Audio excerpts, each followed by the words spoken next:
Muhammadun Rasulullah alaihi salatullah wa alihi wal ahibba.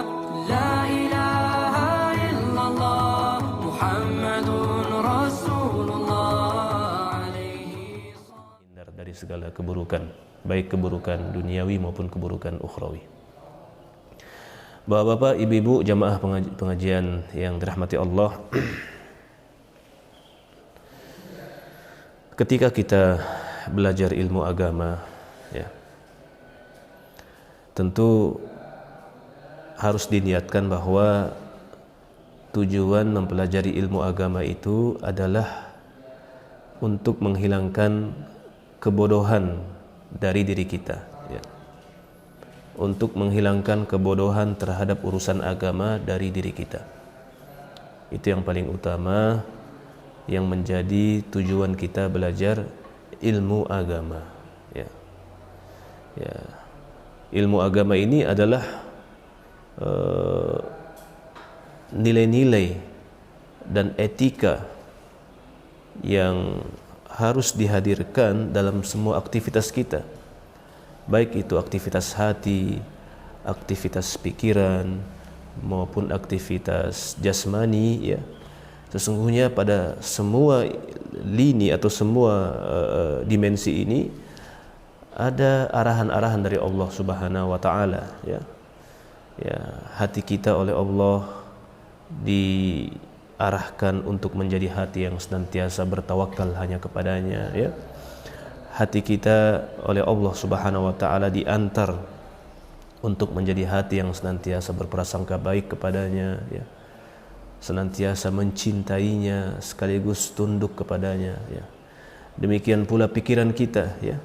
Pikiran kita oleh Allah Subhanahu wa taala diarahkan agar menjadi pikiran yang selalu positif, ya. Berprasangka baik kepada manusia, berprasangka baik kepada siapapun dan apapun di sekitar kita, ya. Nah, ini semua adalah adalah etika-etika, nilai-nilai yang diajarkan di dalam agama kita, ya. Nabi alaihi salatu wasallam bersabda, bu'istu li utammima makarimal akhlaq, ya, kata Nabi, aku itu diutus oleh Allah, innama bu'istu, sesungguhnya aku itu diutus oleh Allah semata-mata hanya untuk menyempurnakan akhlak manusia, ya. Baik akhlak manusia kepada Allah maupun akhlak, ya, terhadap sesama, ya. Akhlak kepada keluarga, akhlak kepada istri, kepada anak-anak, kepada teman, kepada, ya, orang tua terutama, ya. Jadi itu yang menjadi tujuan utama dari diutusnya Nabi Muhammad sallallahu alaihi wasallam, ya. Tidak memisah-misahkan, ya. Ada pula sebagian manusia yang baik kepada sesama manusia tapi enggak baik kepada Allah, ya. Kepada Allah menghina, seperti orang yang meyakini bahwa Allah punya anak, ya.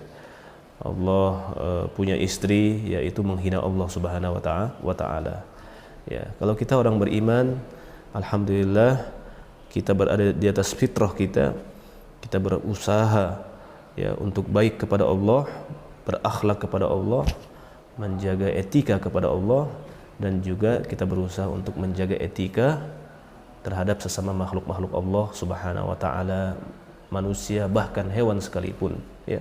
Bahkan jin, ya. Bahkan jin, makhluk yang kita enggak lihat, tetap kita harus menjaga hak-haknya, harus menjaga etika kepada mereka, ya.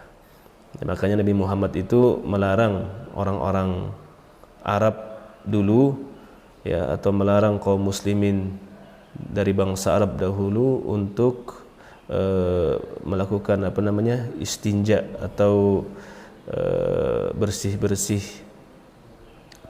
membersihkan kotoran, ya, membersihkan kotoran selepas buang hajat dengan menggunakan tulang, ya.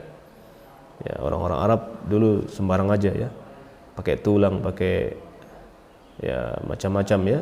Nabi ingatkan jangan memakai tulang, karena tulang itu adalah makanan yang dikonsumsi oleh bangsa jin, ya. Jadi sampai seperti itu, ya. Ya, sampai seperti itu, bagaimana Islam mengarahkan kita menjadi orang-orang yang berakhlak, ya, orang-orang yang memiliki etika sampai kepada bangsa jin sekalipun, ya. Ya, makanya dilarang kita mohon maaf ya, mengencingi lubang-lubang ya yang ada di tanah itu. Dikhawatirkan itu adalah tempat tinggal jin kan ya. Wallahu a'lam ya. Ala kulli hal, bahwa Islam ini rahmatan lil alamin.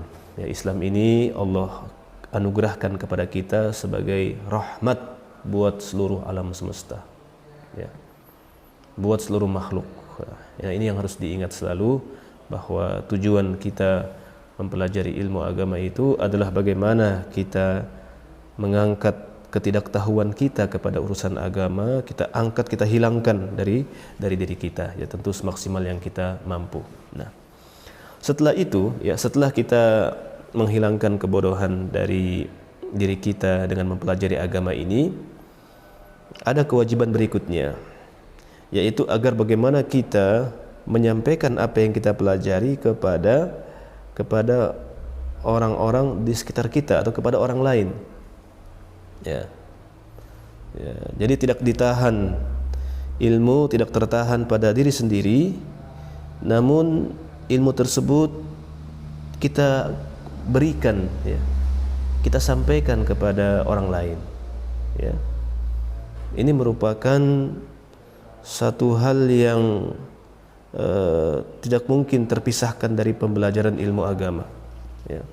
Bahwa kita belajar ilmu agama itu, kita ingin agar diri kita ini menjadi mengerti tentang agama, kemudian kita berupaya untuk agar orang lain, agar orang-orang dekat kita yang belum tahu menjadi tahu.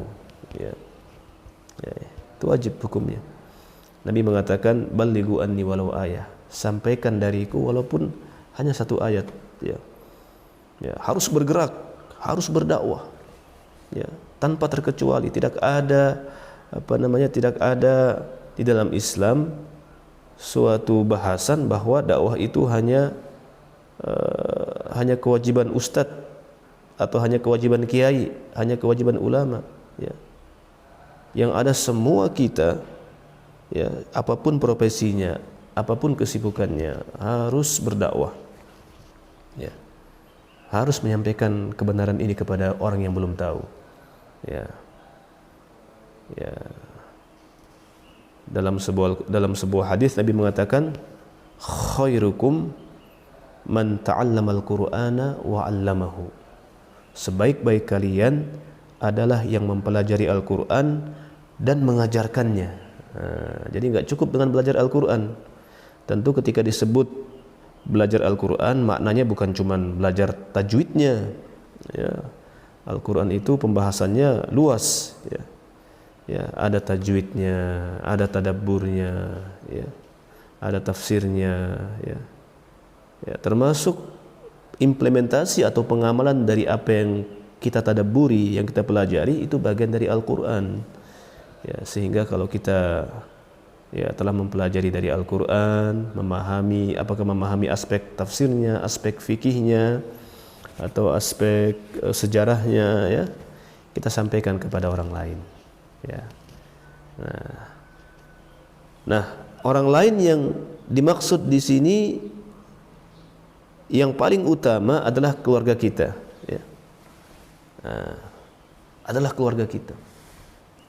Ya. Dalam surah As-Sad, ya, Asy-Syu'ara, Allah Subhanahu wa taala berfirman, wa anzir ashiratakal aqrabin. Ya. Wa anzir, dan berikan peringatan, ashirataka, kepada keluargamu, al-aqrabin, yang paling dekat. Sebelum menyampaikan dakwah, sebelum menyampaikan apa yang kita ketahui dari persoalan agama ini, yang paling harus tersampaikan kepada mereka ilmu yang telah kita pelajari ini adalah keluarga kita. Ya. Yang paling dekat. Suami menyampaikan kepada istri, istri menyampaikan kepada suami, ayah menyampaikan kepada anak, demikian pula anak kepada saudara, begitu ya. Itu berdakwah ya. Itu sudah bagian dari makna dakwah, dan itu dahulu yang dilalui oleh Nabi SAW.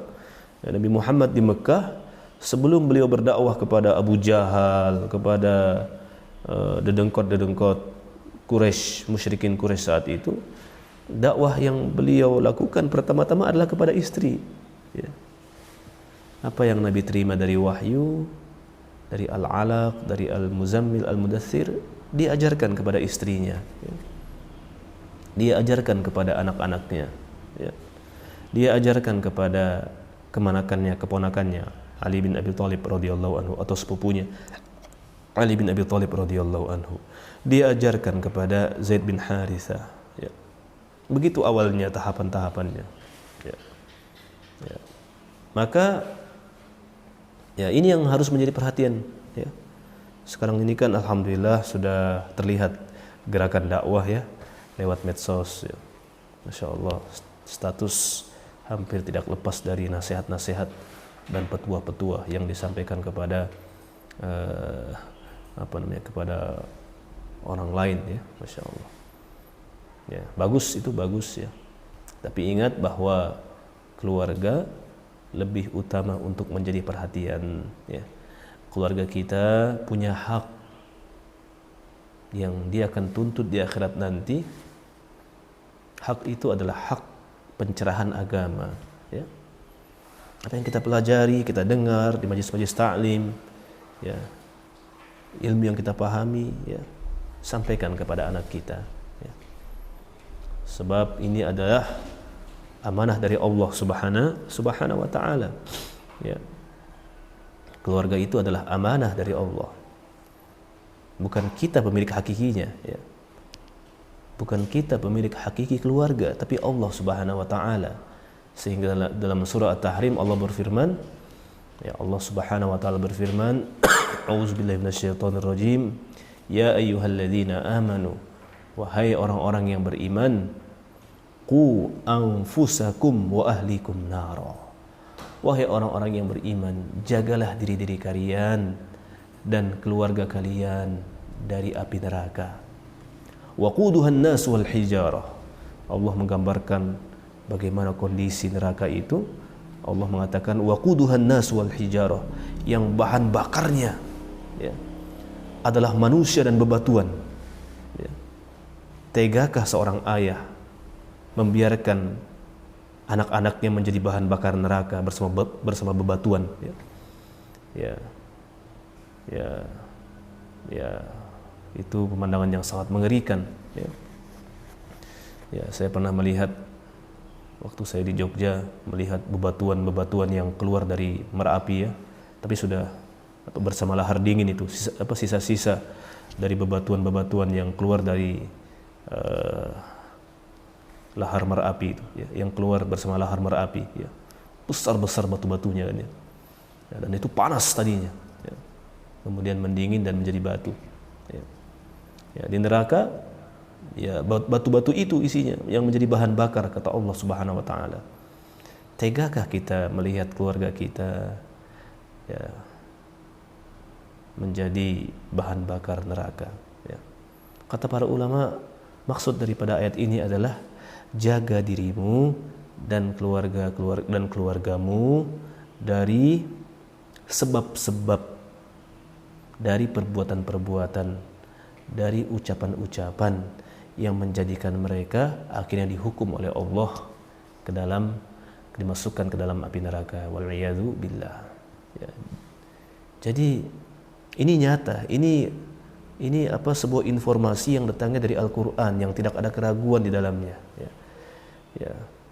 Maka salah satu pekerjaan dakwah yang cukup berat di akhir zaman ini adalah menjaga keluarga ya. Dan itu adalah dakwah yang luar biasa ya. Ya, dakwah yang sangat mungkin kita lakukan ya, adalah mendakwahi keluarga kita ya. Mengingatkan, mengarahkan, menasehati ya. Man istara'allahu ra'iyatan wa lam yuhithu binasihah lam yarih ra'ihatal jannah. barang siapa yang Allah titipkan kepadanya sebuah amanah dan lalu dia tidak berusaha untuk menunaikan amanah tersebut dengan sebaik-baiknya, dengan nasihat, lam yarih raihatal jannah, maka orang itu enggak akan mencium bau surga. Ya. Ingat bahwa diri kita, keluarga kita, istri kita, anak-anak kita, ya, itu titipan dari Allah, amanah dari Allah. Ya. Bukan kita pemilik hakikinya. Ya, Allah bisa saja ambil kapanpun Allah mau. Ya. Ya. Ya. Allah sebagai pemilik hakiki, ya, ketika mau mengambil salah seorang dari anggota keluarga kita yang paling kita cintai, ya, tidak ada yang bisa melarang, kita nggak bisa mencegah, ya, karena Allah pemiliknya. Ya, makanya kita mengucapkan inna lillahi wa inna ilaihi raji'un, sesungguhnya kami ini milik Allah. Ya, sadari itu, setiap seorang muslim, seorang mukmin menyadari dia ini milik Allah, ya, dan akan dimintai pertanggungjawaban terhadap apa yang dimilikinya. Ya. Dirinya, hartanya, keluarganya, semua milik Allah. Ya. Ya. Semua titipan dari Allah Subhanahu wa taala untuk dijalankan amanah itu. Ya. Ya. Makanya kalau Allah kemudian di akhirat nanti meminta pertanggungjawaban, itu sudah merupakan sesuatu yang, ya, sangat logis. Ya. Ya. Kenapa? Karena Allah pemiliknya. Allah akan meminta pertanggungjawaban dari kita tentang mata kita. Kita gunakan buat apa? Telinga kita, lisan kita. Ya. Allah menginginkan lisan ini tidak bertutur kata melainkan dengan yang Allah ridhoi. Ketika seseorang menggunakan lisannya untuk fitnah, untuk nyebar hoax, untuk merendahkan orang lain, untuk mencela Allah, ya tentu Allah nggak ridho. Ya, Allah pemilik hakiki dan Allah akan meminta pertanggungjawaban. Ya. Ketika, ya, kita dianggap menunaikan itu amanah dengan benar, maka Allah akan berikan pahala, balasan terbaik. Tapi kalau kita justru mengabaikan amanah itu, maka, ya, Allah lah yang akan memberikan balasan yang setimpal, ya, kepada hamba yang tidak menunaikan amanah tersebut. Ya. Nah, jadi keluarga adalah amanah, ya, amanah. Dan keluarga merupakan ladang dakwah, dakwah. Ya. Ustadz, saya nggak bisa berdakwah, ceramah. Ya.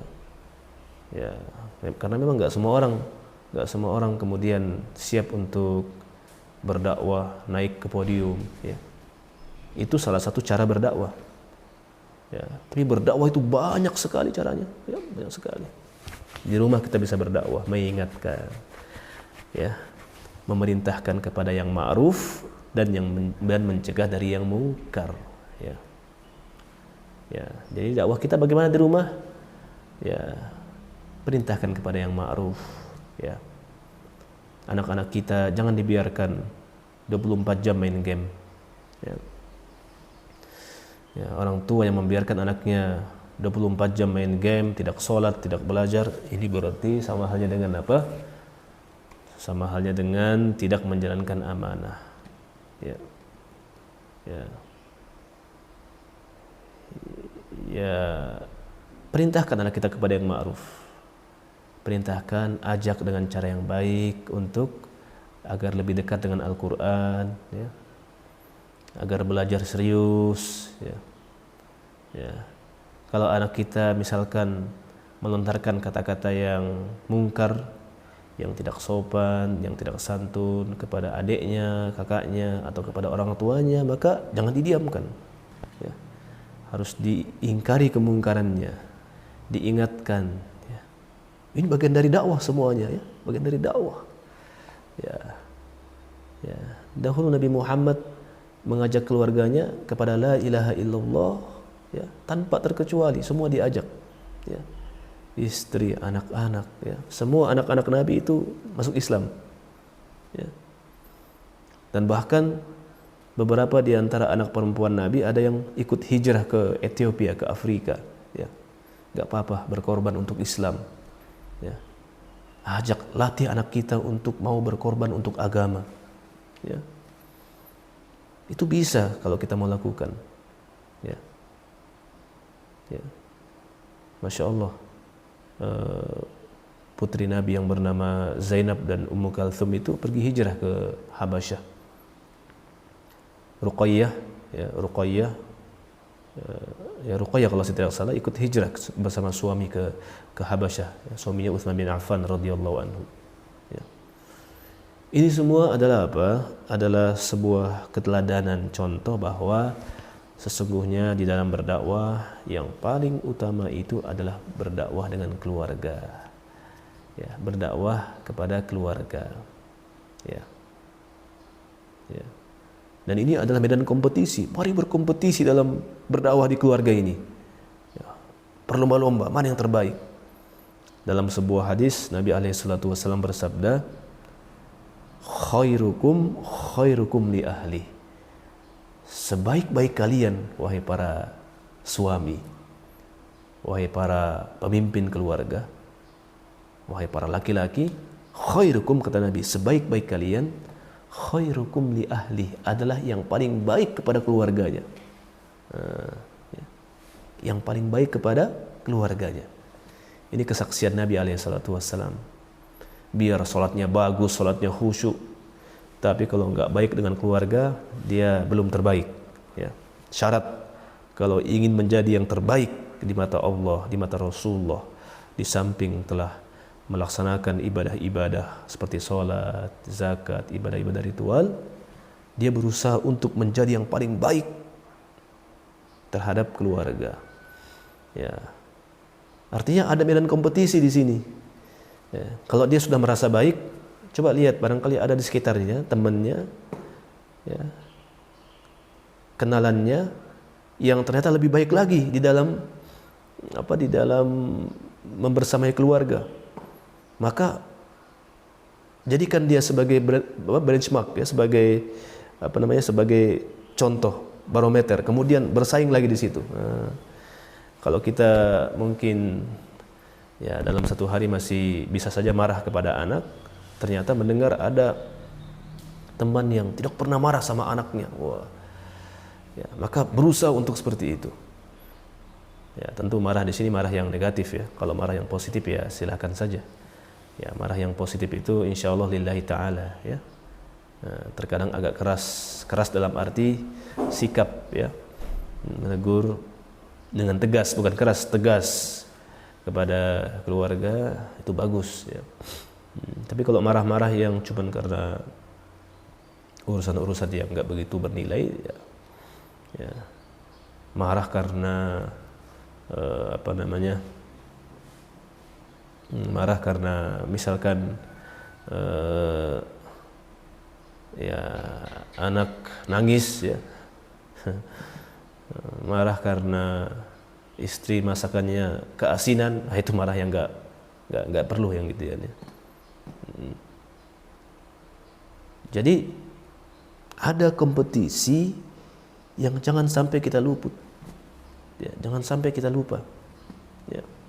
Ya, kompetisi menjadi yang terbaik terhadap keluarga, ya. Dan Nabi mengatakan dengan bangga, wa ana khairukum li ahli, ya, dan aku adalah sebaik-baik kalian terhadap keluargaku. Wow, ini bangga banget, ya. Bangga Nabi, ini kebanggaan yang layak untuk dibanggakan, ya. Aku adalah orang yang paling baik kepada keluargaku, ya. Ya. Kepada anak-anaknya, kepada istri-istrinya, tidak pernah menzalimi, memberikan hak-hak keluarga, istri maupun anak-anak, hak diberikan wawasan keagamaan, hak nafkah, hak diberikan kebutuhan psikologisnya, ya. Demikian pula kebutuhan biologis semua dipenuhi oleh Nabi Muhammad SAW, ya, terhadap istri-istri beliau, ya. Ya. Nah, ini satu medan, ya, medan dakwah yang menarik untuk kita jaga ini, ya, yang harus menjadi komitmen kita, tekad kita untuk menjaga. Ya, kalau kita belum bisa berdakwah secara lebih luas, ya, keluarga kita ini nyata di depan kita, ini medan dakwah ini. Allah mengatakan qu anfusakum wa ahlikum naro, jaga diri kalian dan keluarga kalian dari api neraka. Ya. Ya. Di dalam mendidik anak misalkan, ya, di dalam mendidik anak, ya, ini juga harus menjadi perhatian kita. Ya. Ya, anak itu punya hak. Ya. Haknya anak kepada kita itu adalah agar kita penuhi kebutuhan kebutuhan ruhaninya. Ya. Wajib bagi seorang ayah untuk, ya, memenuhi kebutuhan ruhani anak. Ya. Anak-anak kita itu ada unsur ruhnya. Ya. Dia percaya secara fitrah akan adanya Allah, maka antar dia bagaimana cara mendekat kepada Allah. Ya. Ya. Anak-anak kita, ya, punya hak untuk diberikan pencerahan, ya, dibuat pintar. Maka seorang ayah, orang tua berkewajiban untuk membiayai anak-anaknya demi apa?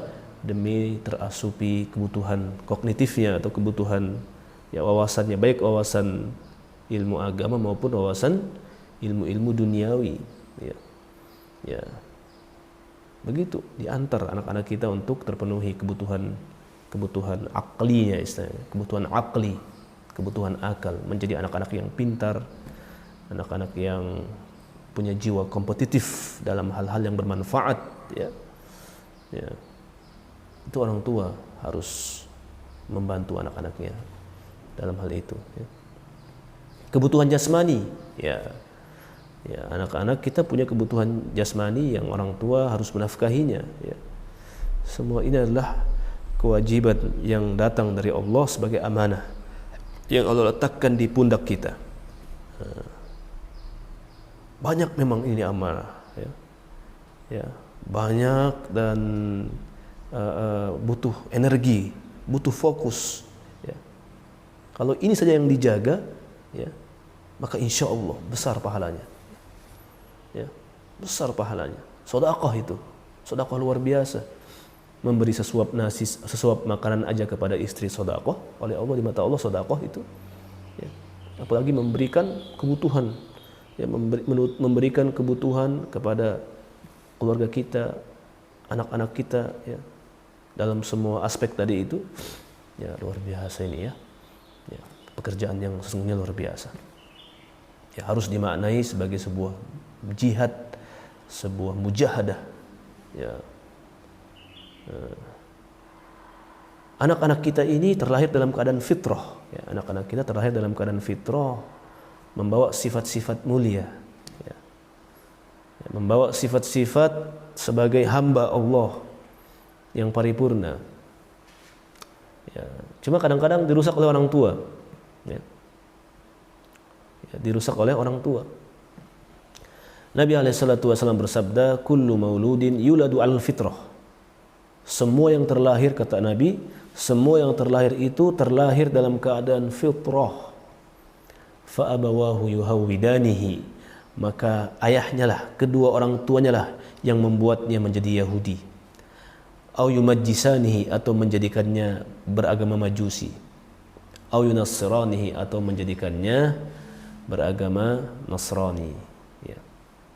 Ya, orang tua, ya, yang membuat anak kemudian menjadi menyimpang keyakinannya, menyimpang perilakunya, ya, orang tua, dan akan dimintai pertanggungjawaban oleh Allah Subhanahu wa taala. Ya.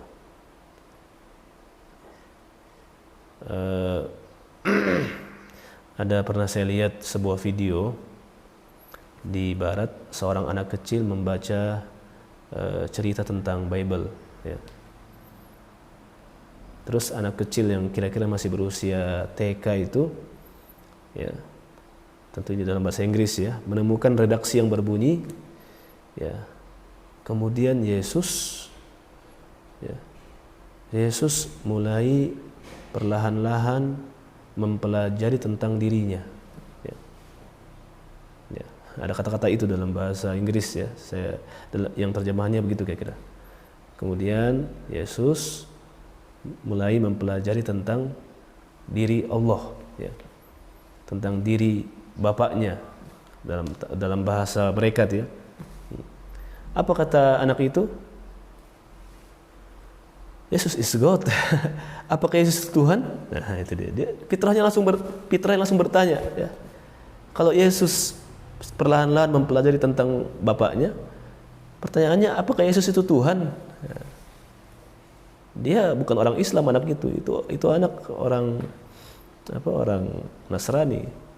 Tapi fitrahnya, akal sehatnya kemudian mendorongnya untuk bertanya. Kalau memang Yesus itu perlahan-lahan mulai mempelajari ayahnya, apakah dia Tuhan? Karena yang anak itu pahami, Tuhan itu nggak perlu mempelajari, nggak perlu belajar, ya, sudah sempurna ilmunya. Nah, tapi kemudian kan ya, orang tua yang lalu memaksa, ya, mengkondisikan pikiran, hati anak-anak itu kemudian menerima apa yang dianut oleh orang tua, ya. Maka penting bagi kita semua untuk, ya, memiliki perhatian yang besar, mencurahkan pikiran kita, memaksimalkan waktu kita untuk memberikan hak-hak anak ini, terutama hak tarbiyah, terutama hak pendidikan, hak tarbiyah itu, ya.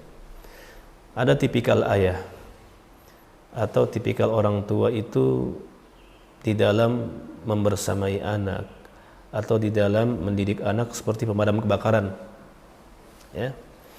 Nanti kalau anaknya buat masalah, baru kemudian ribut, ya, datang dengan marah-marah, ya, berusaha untuk mengatasi masalah, tapi dengan cara yang reaksioner seperti itu, ya. Lalu menyalahkan ibunya, ibu menyalahkan ayahnya, ya. Nah, ini hadir membersamai anak ketika anak buat masalah. Yang begini, ya, kata para pakar tarbiyah, seperti pemadam kebakaran. Ada yang begitu. Ada juga tipikal orang tua itu di dalam mendidik anak, dia mirip pelatih hewan atau penjinak hewan itu, ya. Ya, anaknya harus sesuai dengan apa maunya orang tua, ya. Harus ini, harus itu, harus ini, sehingga anak tumbuh menjadi orang yang, ya, tidak bisa banyak menalar, ya. Dimanjakan dengan kata-kata ini, itu, jangan, dan sebagainya, kan. Ya, orang tua harus ingat, kalau anak tumbuh menjadi anak yang cuman nurut iya dan jangan, ya, sebagaimana anak itu nurut kepada kita ketika kita memerintahkan sesuatu atau melarang, maka dia juga akan bisa melakukan sikap yang sama, akan bisa memiliki sikap yang sama kepada orang lain, ya. Ya, orang lain yang mengatakan harus atau jangan, ya, karena sudah mental gitu, ya, di tarbiyah seperti pola, ya, penjinak hewan, ya. Ya, adapun kita, ya, yang membaca dari hadis-hadis Nabi Muhammad SAW, ya, kita melihat bahwa yang terpenting dan hendaknya menjadi fokus orang tua di dalam berdakwah dan mendidik anak, yang pertama adalah kita fokus kepada bagaimana membangun mental yang kuat, kepribadian yang kuat kepada anak kita, ya. Ya. Ya. Bagaimana anak-anak kita ini kelak akan menjadi orang-orang yang punya kepribadian yang kuat, ya, mental yang hebat, ya. Ya. Dan itu adalah fitrahnya sesungguhnya, ya. Berani, ya, bekerja sama, itu kan fitrah semua itu, ya. Komunikasi yang santun, ya, kreatif, ya. Bagaimana anak mau kreatif? Bagaimana anak mau berani kalau orang tua selalu menyalah-nyalahkan, ya? Kalau orang tua kemudian hanya bisa mencela, membanding-bandingkan, ya, nggak akan tumbuh itu jiwa yang yang memiliki karakter paripurna itu, tidak akan mungkin tumbuh. Sehingga kita perlu ingat pengalaman Anas bin Malik radhiyallahu anhu ketika bersama Rasulullah SAW. Ya, beliau adalah seorang anak kecil yang oleh ibunya ya diminta untuk menjadi pembantu Rasulullah. Ya. Kata Anas bin Malik, 10 tahun saya membantu Rasulullah, menjadi pembantu di rumah Rasulullah, tidak pernah saya mendengar dari lisan beliau kata-kata, kenapa kamu begini? Kenapa kamu kerjakan ini? Ya. Jadi gertakan-gertakan itu nggak pernah ada. Ya. Bahkan kata Anas, pernah satu ketika Rasulullah menyuruh saya untuk membeli sesuatu atau menemui seseorang. Ya. Tiba-tiba di tengah jalan saya bertemu dengan kawan-kawan saya yang sedang bermain. Saya ikut bermain. Ya, ya namanya anak-anak bermain tentu lama ya. Rasulullah cari. Ya. Kok lama sekali Anas bin Malik gak balik-balik ya. Dicari ternyata sedang main-main dengan teman-temannya. Ya.